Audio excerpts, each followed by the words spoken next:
కార్డుదారులకు ముఖ్యమైన alert. Ration కార్డులో అనర్హుల ఏరివేత కార్యక్రమం స్టార్ట్ అయింది. ఈ ఏడాది ఏప్రిల్ 1 నుంచి కొత్త రూల్స్ వస్తున్నాయి.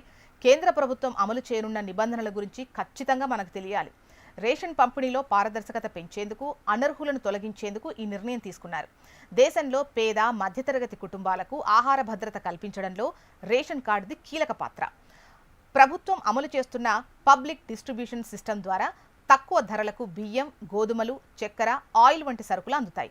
ఈ వ్యవస్థలో పారదర్శకతను పెంచేందుకు కేంద్ర ప్రభుత్వం 2026 ఏప్రిల్ 1 నుంచి కొత్త రూల్స్ను అమలు చేయబోతుంది.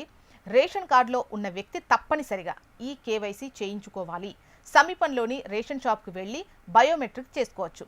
మేరా రేషన్ యాప్ ద్వారా ఫేస్ అథెంటికేషన్ ఉపయోగించి మీ కేవైసీని పూర్తి చేయాలి. ఈ కేవైసీ పూర్తి చేయకపోతే ఏప్రిల్ 1 నుంచి మీకు రావాల్సిన రేషన్ నిలిచిపోయే అవకాశం ఉంది. కొత్త రేషన్ కార్డు దరఖాస్తుదారులకు వార్షిక ఆదాయం పరిమితిని పెంచింది ప్రభుత్వం. 18 ఏండ్లు పైబడ్డ మహిళను కుటుంబ పెద్దగా లెక్కలోకి తీసుకోవచ్చు. రేషన్ కార్డు కోసం కార్యాలయాల చుట్టూ తిరగాల్సిన అవసరం లేదు. దరఖాస్తు ప్రక్రియ అంతా ఆన్లైన్లో ఉంటుంది. కుటుంబ సభ్యుల ఆధార్ కార్డులు, ఆదాయ ధృవీకరణ పత్రం, నివాస ధృవీకరణ పత్రాలు ఉండాలి. ఆన్లైన్లో దరఖాస్తు చేస్తే ఫుడ్ సేఫ్టీ ఆఫీసర్ ఇంటికొచ్చి ధృవీకరణ చేసిన తర్వాత కార్డు జారీ అవుతుంది. కొత్త నిబంధనల ప్రకారం లబ్ధిదారులు ఒకేసారి 3 నెలల కోటాను పొందొచ్చు. దీనివల్ల ప్రతి నెల రేషన్ షాప్కు వెళ్లాల్సిన పని ఉండదు. క్యూలలో నిలబడాల్సిన పని అంతకంటే ఉండదు. కుటుంబంలో ఎవరైనా ఆదాయ పన్ను చెల్లిస్తే కార్డు రద్దవుతుంది. ట్రాక్టర్ మినహా 4 చక్రాల వాహనం ఉంటే క్యాన్సిల్ అవుతుంది. 3 నెలల పాటు రేషన్ తీసుకోకపోతే మీ పేరు ప్రభుత్వం తొలగించే అవకాశం ఉంటుంది.